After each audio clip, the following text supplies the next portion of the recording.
माँ बेटी की संघर्षपूर्ण कहानी। मेरा नाम अनीता है। ये कहानी मेरी बेटी पूजा और उसकी जिंदगी पर है। मैं बरेली के एक छोटे से कस्बे की रहने वाली हूँ। जब मैं विधवा हुई तो मेरे माँ बाप ने मेरी दूसरी शादी कर दी, एक ऐसे व्यक्ति से कर दी जिसका पहले से ही एक बेटा था और मेरे पास भी एक बेटी थी। अब मेरा बेटा और बेटी एक ही कमरे में सोते थे, मगर सुबहते ही मेरी बेटी की चादर दिन प्रतिदिन चेंज कर देती। फिर मुझसे छुप छुप कर पुरानी चादर धोती और खुद नहाने चली जाती। कई बार तो मेरी बेटी बेहोश भी हो जाया करती थी। वो दिन दिन बहुत कमजोर होती जा रही थी। एक दिन सुबह उठकर मैं जल्दी से बेटी के कमरे में चली गई, मगर आगे का माहौल देखकर मैं शर्म से पानी पानी हो गई। दिल से एक यही बात निकली कि भगवान ऐसा मंजर कभी किसी माँ को न दिखाए, क्योंकि माँ मेरी बेटी और बेटा। मैं शादी के 2 साल बाद ही विधवा हो गई थी। उस वक्त मेरी उम्र 18 साल थी, क्योंकि मेरे माँ बाप ने मेरी शादी 16 साल की उम्र में ही कर दी थी। मैं अपने माँ बाप की इकलौती बेटी थी, मगर मुझे ऐसा लगता था मैं उन पर एक बहुत बड़ा बोझ हूँ, मानो जैसे कि मैं उनकी बेटी ही नहीं थी। मेरे पैदा होने के बाद मेरी माँ कोई खुशी नहीं देख पाई थी और मेरे पिता, उनको तो बेटे की बहुत चाहत थी, इसीलिए वो मुझे नापसंद करते थे और हमेशा ही मुझसे अलग रहते थे। मुझे दिल से प्यार नहीं करते थे। वह मुझे अपना मानते भी नहीं और मुझमें पर बहुत अस्सा करते। कुछ खानदानी शक्तियों की वजह से मेरे पिता दूसरी शादी भी नहीं कर सके। बस इसी कारण वह मुझसे बहुत नफरत करते। वक्त मुझसे सख्त से ही बात करते और इसी वजह से उन्होंने मेरी शादी करवा दी थी। मेरा पति सरकारी स्कूल में एक शिक्षक था। हमारी एक 3 साल की बेटी भी थी, मगर एक दिन विद्यालय से आते हुए रास्ते में उनका एक्सीडेंट हो गया और मौके पर ही उनकी मृत्यु हो गई। वह भी मेरा साथ छोड़ गए। वो दिन मेरे लिए किसी क़यामत से कम नहीं था। मुझ पर तो परेशानियां के पहाड़ ही टूट पड़े थे। कुछ दिन गुजरने के बाद मेरे सास ससुर ने भी मुझे मेरे माँ बाप के घर भेज दिया। शायद उन पर भी मैं बोझ ही थी। अच्छा नहीं समझते, उनके ख्याल से मैं मनहूस औरत थी ने जैसे उनके बेटे को मार दिया हो। फिर मैं चुपचाप अपने माँ बाप के साथ उनके घरे गई। मेरे माँ भी मुझे बोझ ही समझते।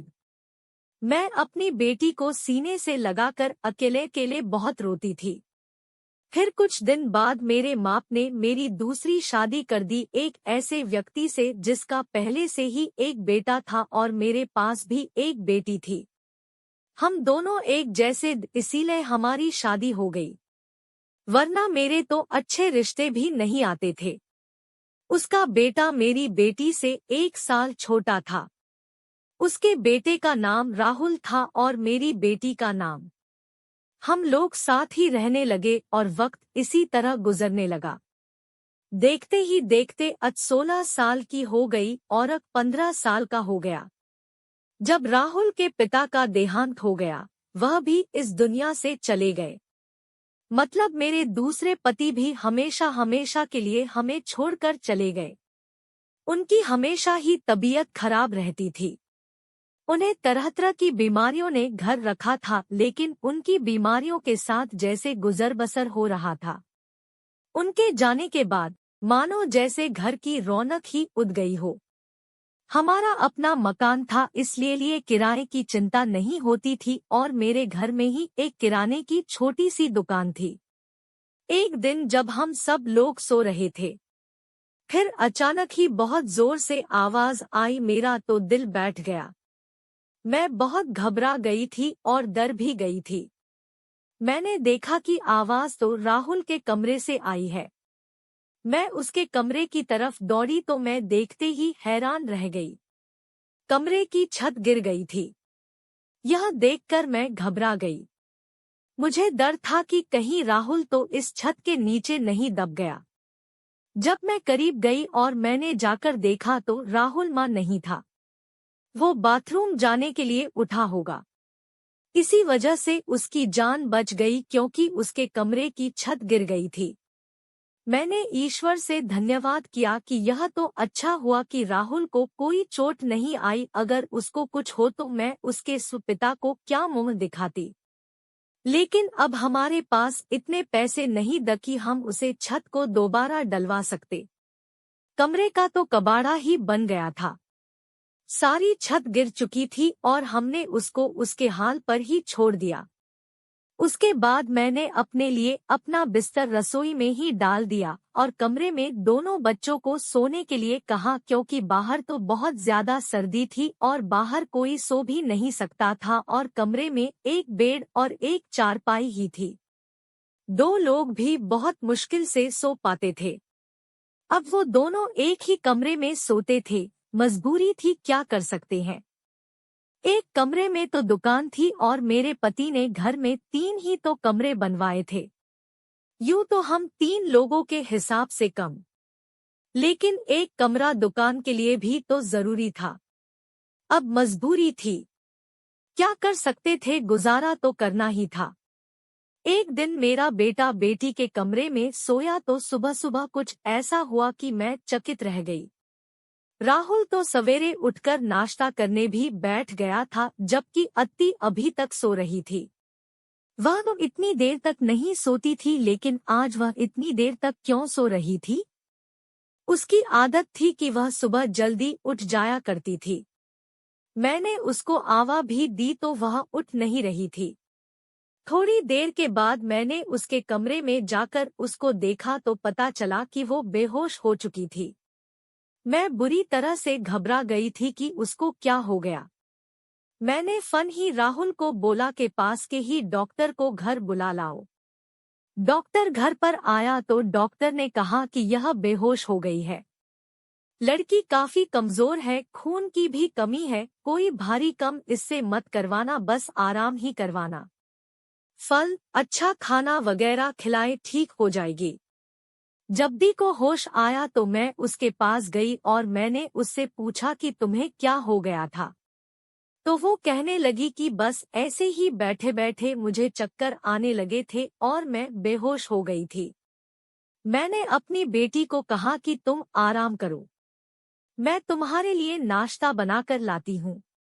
जब मैं नाश्ता लेकर आई और मैंने आकर देखा वो अपने कमरे में नहीं थी और कमरे के बिस्तर पर चादर भी नहीं थी।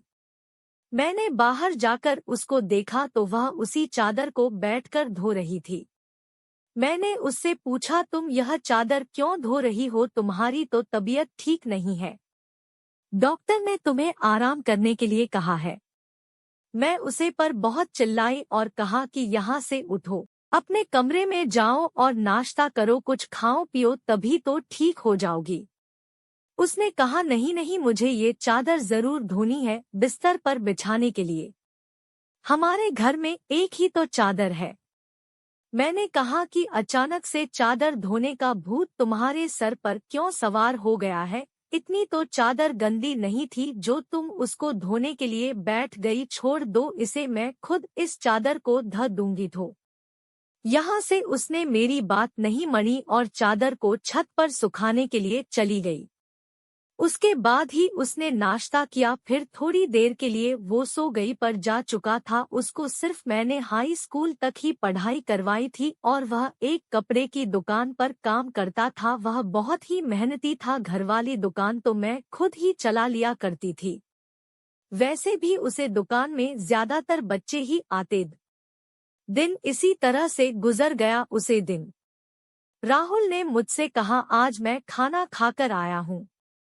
वो देर से आया था और पूजा भी पहले से ही कमरे में सो चुकी थी। वो भी जाकर कमरे में सो गया। मैंने भी रसोई में अपनी चारपाई डाल रखी थी। जगह बदलने की वजह से मुझे नींद नहीं आ रही थी। मैं अपने पति को याद ही कर रही थी। दूसरा पति मेरा बहुत अच्छा था, मेरा बहुत ख्याल रखता था। उसने कभी दी का ताना नहीं दिया था और मेरी बेटी को वो हमेशा अपनी ही बेटी समझता था। और मैंने भी राहुल को कभी नहीं बताया था कि वो मेरा सौतेला बेटा है। उसने भी मुझसे अपने हिस्से का प्यार ले लिया था। वो मुझे सगी माँ से भी ज्यादा प्यार करता था और मेरा कहना भी मानता था। वह उस घर में अकेला ही मर्द था। वह हमारा इकलौता ही सहारा था, वरन हम दो औरतें कहाँ जाती। कम भी अच्छे तरीके से कर रहा था। मैंने उसे कहा भी था कि वह आगे की प्राइवेट पढ़ ले, क्योंकि अगर उसके पास कोई अच्छी डिग्री होगी तो नौकरी भी अच्छी मिल जाएगी। वह मेरी बात मान लेता था। सुबह सुबह फिर से कुछ ऐसा हुआ कि मैं हैरान रह गई। आदित्य फिर से बेहोश हो चुकी थी और इस बार तो उसकी शक्ल देखकर लग रहा था जैसे उसके जिस्म का सारा खून ही खींच लिया गया। वो बिल्कुल पीली पड़ गई थी। फिर मैंने डॉक्टर को बुलवाया। डॉक्टर ने वही बात कही कि मैंने आराम करने को कहा था। इसको खाने में क्या खिलाया था आपने? मैंने उनको सारी बात बताई। मैंने कहा कि वही दाल सब खिलाई थी और फल भी खिलाए। पूरा दिन कोई कम भी नहीं करवाया था तो डॉक्टर ने कहा कि दोबारा से कैसे इतनी कमजोरी हो गई। आप इस बात को सीरियस लीजिए, नहीं तो आपकी बेटी की जान को खतरा हो सकता है, क्योंकि इस तरह से अचानक बेहोश हो जाना और कई घंटों तक बेहोश रहना कोई मामूली बात नहीं। डॉक्टर सख्ती से सारी बात बताई और कुछ देर बाद वह चले गए। फिर जब पूजा को होश आया तो मैंने उससे कहा कि तुमने फिर से अब कोई कम किया तो मुझसे बुरा कोई नहीं होगा। लेकिन थोड़ी देर बाद जब मैं उसके कमरे में दोबारा गई तो मैं यह देखकर हैरान हो गई कि वह क्या कर रही है। वह तो फिर से बेडशीट की चादर को धो रही थी। इस बार मैं उसे दूर से देख रही थी, क्योंकि जो भी वह कर रही थी वह सब कुछ मामूली नहीं था। वह बेहोशी से उठकर चादर को धोना शुरू कर देती थी। यह सब क्या हो रहा था? वह यह सब क्यों कर रही थी? जब से मेरे बेटे ने उसके कमरे में सोना शुरू किया था तभी से वह ऐसा कर रही थी और बेहोश भी तभी से हो रही थी। राहुल उसके लिए था तो सौतेला भाई, लेकिन बचपन से दोनों एक साथ ही बड़े हैं। उन दोनों में तो सेज भाई बहनों जैसी मोहब्बत थी। फिर ऐसा क्या हो रहा था? मेरी बेटी की तबीयत दिन दिन क्यों खराब होती जा रही थी? मैं रोती और सोचती रहती, यह सब कुछ क्या हो रहा है? एक औरत कमजोर तब होती है जब वह बच्चे पैदा करती है, तो उसके अंदर बिल्कुल भी ताकत नहीं रहती। लेकिन जवान लड़कियां यूं बेहोश होने लगे, यह तो कोई नॉर्मल बात नहीं थी। दूसरे ही दिन उसने चादर धोकर छत पर सुख वो आसपास भी उसे ही देख रही थी कि जैसे मैंने उसे देखा तो नहीं है। मैं रसोई की खिड़की से यह सब कुछ देख रही थी। मैंने भी उसको ऐसा एहसास नहीं होने दिया जैसे मैं उसको देख रही हूँ। लेकिन मेरी बेटी क्या कर रही थी? वह फिर से बिस्तर पर आकर लेट गई और उसने अपने ऊपर वाली चादर को ओढ़ लिया ताकि मुझे कुछ पता ना चले। नीचे वाली चादर है या नहीं, यह मुझे नहीं पता था। मैंने उसको नाश्ता करवाया और दवाई दी। दुकान अच्छी नहीं चल रही थी। हमारी दुकान पर कोई बड़ा ग्राहक नहीं आता था। सिर्फ बच्चे ही गोलियां और टॉफियां लेने आते जो 5-10 देकर चले जाते।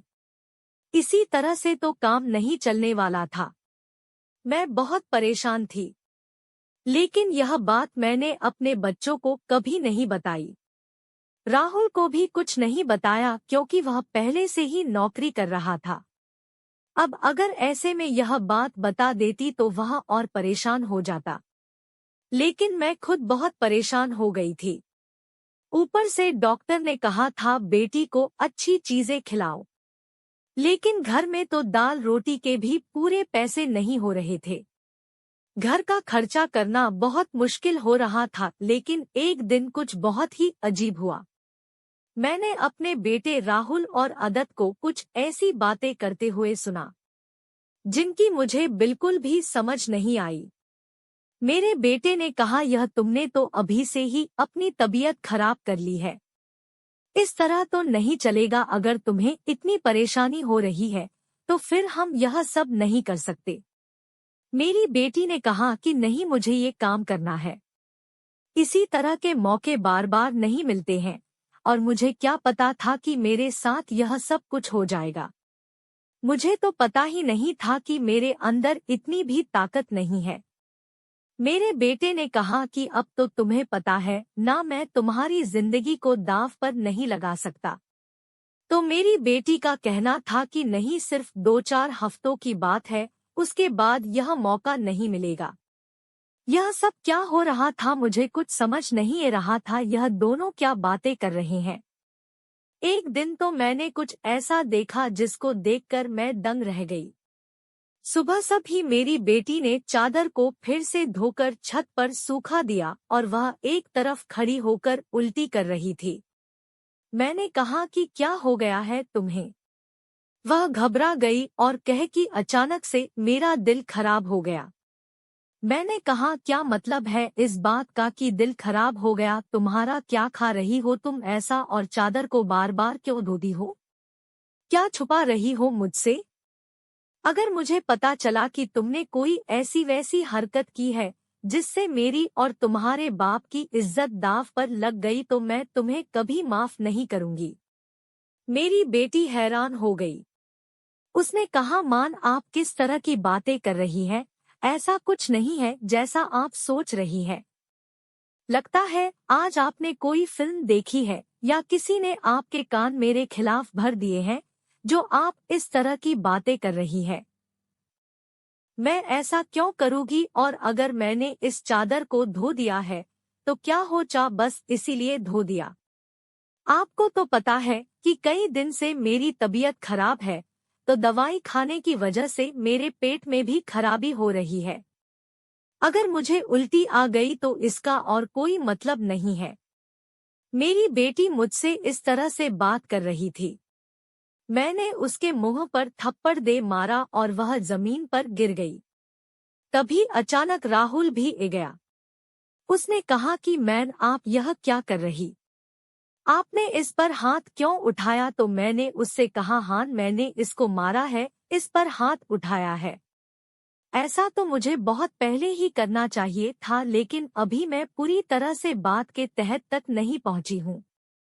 जिस दिन मुझे पता चल गया तुम दोनों के बारे में, उसे दिन देखना। अब मुझे खुद पता नहीं था कि मुझे क्या हो गया था। मेरे दिल में जो बात आ रही थी मैं वही बोलती जा रही थी, जो कि मुझे इस तरह नहीं करना चाहिए था। रात को अचानक मेरी आंख खुली और मैंने देखा कि मेरे बच्चों के कमरे की लाइट जल रही थी। उसे वक्त वह क्या कर रहे थे? उनको तो इस समय सो जाना चाहिए था और मुझसे तो शाम को कह रहे थे।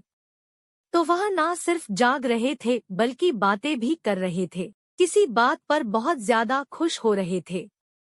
मेरा बेटा कह रहा था कि तुम बहुत खुशकिस्मत हो, तो बेटी कहने लगी कि हाँ, खुशकिस्मत तो मैं हूँ, लेकिन अभी कल फिर से जब मेरी तबीयत खराब होगी तो माँ मुझे देखकर बहुत परेशान हो जाएगी। कब तक ऐसा झूठ बोलेंगे?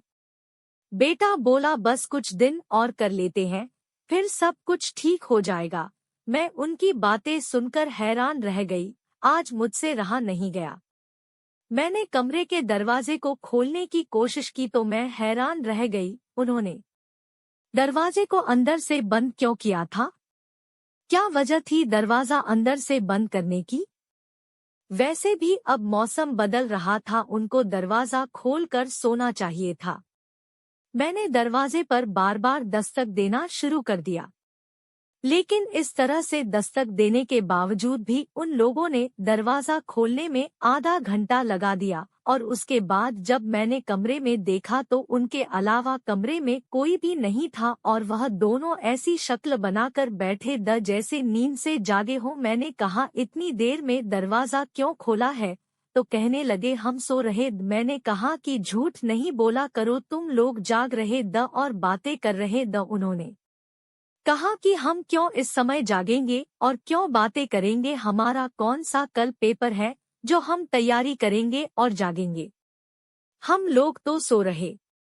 मुझे उन दोनों की हरकतें समझ नहीं आ रही थी। मेरे पास बोलने के लिए नहीं। मुझे उनकी बातें समझ नहीं आ रही थी क्योंकि वह दोनों तो ऐसे ही बैठे थे जैसे नींद से अभी अभी जागे हों। उसके बाद मैंने उनको कुछ और वहां से चली गई, लेकिन मैं सोचती थी कि कोई ना कोई गड़बड़ तो जरूर है। मैं ये देखकर हैरान रह गई। एक दिन मेरी बेटी के बाजू में नील के निशान भी, यह तो जख्म के निशान। मुझे समझ नहीं आ रही थी कि उसे क्या लगा था। मैंने उससे पूछा तो उसने कहा कि छुरी लगी है, लेकिन छुरी तो उंगली पर लगती है, बाजू पर नहीं। मेरी बेटी कोई न कोई बात ऐसी है जो मुझसे छुपा रही थी। कभी बेहोश हो जाती थी, कभी उसके रीढ़ पर अजीब अजीब तरीके के निशान होते और कभी उठकर अपने बैठेड़ की चादर धोने लग जाती थी और मुझे कमरे में जाने नहीं देती थी। मेरा दिमाग जिस तरफ जा रहा था मैं वैसे ही सोचना नहीं चाहती थी। मेरी गलती थी, मैंने आग और पानी को क्यों एक साथ रखा, मुझे ऐसा नहीं करना चाहिए था।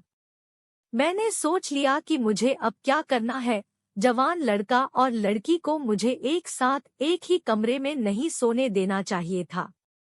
गलती तो मेरी ही थी, मुझे इन सब बातों का ध्यान रखना चाहिए था। राहुल था तो अदिति का सौतेला ही भाई, नियत बदलते देर नहीं लगती। जवानी की उम्र में बच्चे बुरी संगत में पद ही जाते हैं, और सौतेला भाई सौतेला तो फिर मैं कैसे तेले भाई बहन को एक साथ एक ही कमरे में सुला रही थी। यह मेरी गलती थी। जब हम बच्चों पर ध्यान नहीं देंगे, परेशानियां तो पैदा ही होंगी। अच्छी बुरी बातों का ध्यान तो हमें ही रखना होता है। बच्चे तो नादान होते हैं और नादानी में ही बहुत सारी गलतियां कर बैठते हैं। जैसे जैसे विचार मेरे दिमाग में ए रहे अगर यह सारे विचार सही हो गए तो फिर सारा का सारा कसूर मेरा ही होगा। मैंने अपने बेटे और बेटे पर नजर रखी थी। एक दिन मेरा बेटा बेटी को कोई चीज लाकर दे रहा था। मैं छुपकर उनकी बातें सुनने लगी। उसने कहा कि यह तुम्हारी दवाई है, इस परेशानी के लिए यह दवाई ले लो तो सब कुछ ठीक हो जाएगा। उसने मेरी बेटी को छुपाकर वह गोलियां दी। मैं परेशान हो गई। उसको दे रहा है, आखिर ऐसी क्या बात है जो परेशानी है? दोनों हाल करना चाहते हैं और उसके बारे में मुझे नहीं पता। और यह दवाइयाँ कुछ अजीब सी क्यों लग रही थी? मेरी बेटी ने भी वह दवाइयाँ फौरन से पकड़ ली और उनको अपने दुपट्टे के पल्लू में छुपा लिया। बेटे ने कहा कि रात को सोने से पहले खा लेना तो फिर अगले दिन तुम बेहोश बिल्कुल भी नहीं होगी। और 2-3 दिन तक तो मेरी बेटी वाकई बेहोश नहीं हुई थी, लेकिन उसके बाद शायद उसकी वह गोलियां खत्म हो गई और एक दिन बाद फिर से मेरी बेटी बेहोश हो गई थी। मेरा बेटा भी घर पर नहीं था, इसीलिए मैंने आज फायदा उठाने के बारे में सोचा। मैंने वो चादर बहुत ही होशियारी से बेटी के नीचे से खींच ली और उसको तरीके से तय करके अपने कमरे में ले आई। मुझे खोलकर देखना था कि इस पर ऐसा क्या लगा होता था जिसकी वजह से मेरी बेटी सुबह उठाते ही उसे धोना शुरू कर देती थी और यहाँ तक कि अपनी बीमारी का ख्याल नहीं करती। जब मैंने चादर को खोलकर देखा तो पहले तो मुझे कुछ न नहीं आया, लेकिन जब मैंने ध्यान से देखा तो यह देखकर मैं हैरान रह गई कि उसे चादर पर सफेद सफेद बाल और पूरी चादर बालों से भारी हुई थी।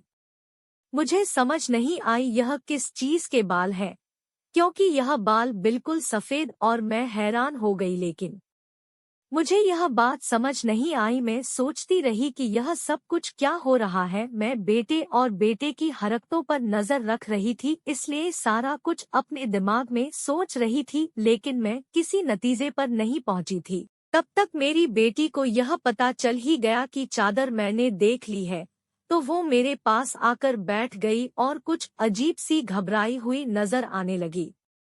उसके बाद मैंने उससे पूछ लिया कि क्या बात है, क्यों परेशान लग रही हो? तो उसने कहा कि मैन वो चादर कहाँ है? तो मैंने उससे कहा कि वह तो मैंने धोकर दल दी है। यह कहकर वह मेरे पास से जाने लगी तो मैंने उसका हाथ पकड़कर उसे रोक लिया और मैंने कहा कि मैं सब कुछ देख चुकी हूँ। उस चादर पर जो भी लगा हुआ था मुझे बता दो, ये सब कुछ क्या है? तुम मुझसे इतने दिनों से क्या छुपा रही हो? मैं बहुत परेशान हो गई हूँ, मेरे दिमाग में बहुत बुरे बुरे विचार आ रहे हैं। वह मेरे पास बैठ गई और फिर मेरी बेटी ने मुझे ऐसी बात बताई कि मेरे कदमों तले से जमीन निकल गई। मेरी बेटी ने मुझे बताया कि माँ, जैसा आप समझ रही है वैसा बिल्कुल भी नहीं। दरअसल हमने देख लिया था कि इस घर के हालात अच्छे नहीं चल रहे। घर की दुकान भी नहीं चल रही थी और भैया भी कुछ खास पैसे नहीं कम रहे, लेकिन हमें ऐसा कोई कम नहीं मिल रहा था जो हम लोग कर पाते। फिर भैया के एक दोस्त ने उसको एक काम दिया। दर ने कुछ बहुत ही नस्ली किस्म के बिल्ली के बच्चे रखे हुए जो कि 3 से 4 की तादाद में, लेकिन उनको संभालना उसके बस से बाहर था, इसलिए उसने हमें उन बच्चों को संभालने का कम दिया और उसे कम के बहुत सारे पैसे दिए। दरअसल भैया भी पूरा दिन वहीं होते थे, लेकिन रात में भाई को आराम भी करना होता था, इसलिए उन बिल्ली के बच्चों को कमरे में ले आते थे और मैं उनको संभल लेती थी। उन्हें के बाल सुबह चादर पर लगे हुए जिसको मैं सुबह को धो देती थी, क्योंकि हमें पता था कि आपको इस तरह की चीज और हम आपको यह सब कुछ बताना भी नहीं चाहते। हम यह सब कम कर रहे हैं और मुझे बाद में पता चला कि मुझे बिल्ली के बच्चों से एलर्जी जाती है, जिसकी वजह से मैं सुबह को बेहोश हो जाती थी। भैया ने मुझे जो वह भी इसी चीज की थी ताकि मेरी एलर्जी कम हो जाए। मैन भैया का वह दोस्त बहुत अमीर है और वह इस कम के बहुत ज्यादा पैसे भी दे रहा था। वह हमें एक दिन के 1000 दे रहा था और आज उन बच्चों का हमारे घर में आखिरी दिन था, क्योंकि अब वो उन्हें लेकर दूसरे शहर चला गया और हमने इतने पैसे कम लिए हैं कि हम उसे कमरे की छत भी डलवा सकते हैं और घर का कुछ राशन भी ला सकते हैं। हमें पता है कि आपको पालतू जानवर पसंद नहीं है, इसलिए हमने आपको यह बात नहीं बताई थी, लेकिन आपने तो ना जाने हमारे बारे में क्या क्या सोच लिया। हम पर इतना शक किया। आपने हमारे बारे में जो बातें की वह हमारे दिल में तीर की तरह जाकर लगती थी। मैं जानती हूँ कि वह मेरा सौतेला भाई है, लेकिन वह मेरे सेज भाइयों से भी बढ़कर है। उसने हर बार सिर्फ हमारे बारे में ही सोचा है, जबकि देखा जाए तो हम उसके क्या लगते हैं। उसका पिता तो इस दुनिया से जा चुका है और उसके अपने रिश्तेदार भी तो हैं, जो कि हमसे बहुत ज्यादा अमीर है। वह उनके साथ जाकर भी तो रह सकता है, लेकिन वह फिर भी हमारे साथ रहता है, क्योंकि वह हमें कभी अकेला नहीं छोड़ना चाहता। उसने हमेशा मुझे अपनी सही बहन ही माना है।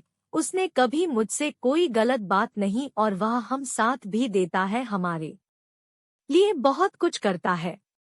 पूरा दिन वह कम करता था, रात को मैं उसकी मदद करती थी।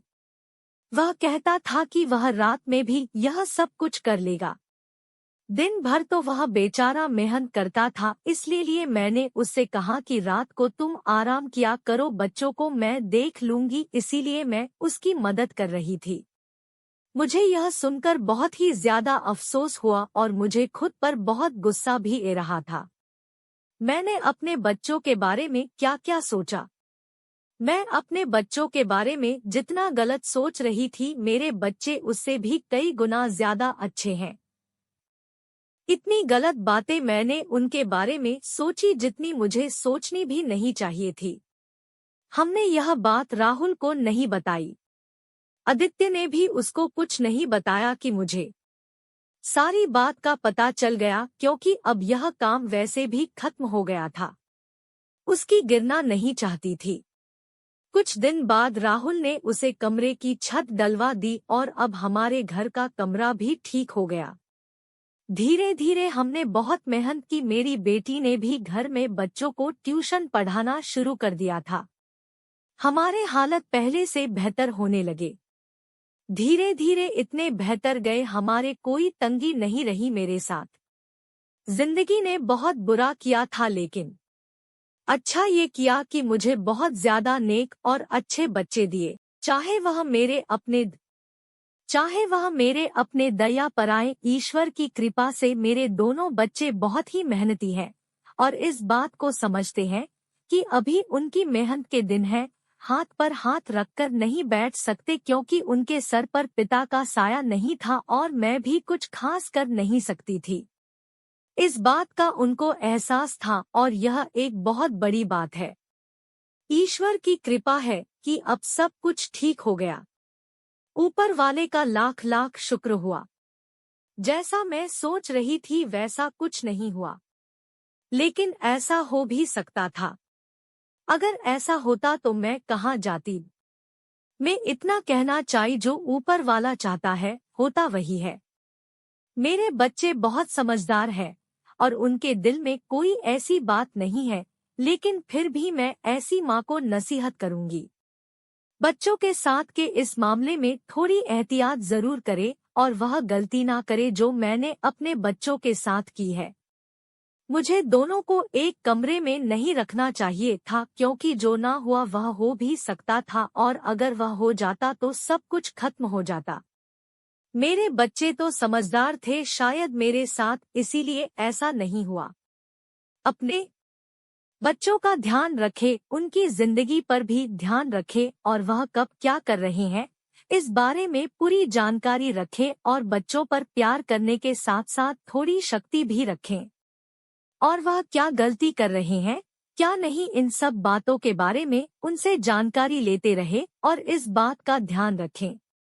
जब बच्चे जवान हो जाए तो उनका बिस्तर अलग कर देना चाहिए। आपसे भी यही सब कहूंगी कि अपने बच्चों का ध्यान रखें। दोस्तों, उम्मीद करती है आपको हमारी कहानी पसंद आई होगी। कहानी पसंद आई है तो वीडियो को लाइक करें। चैनल पर नए हैं तो चैनल को सब्सक्राइब करें और हाँ, नोटिफिकेशन बेल को जरूर दबाएं ताकि अगली अपडेट सबसे पहले आपको मिले।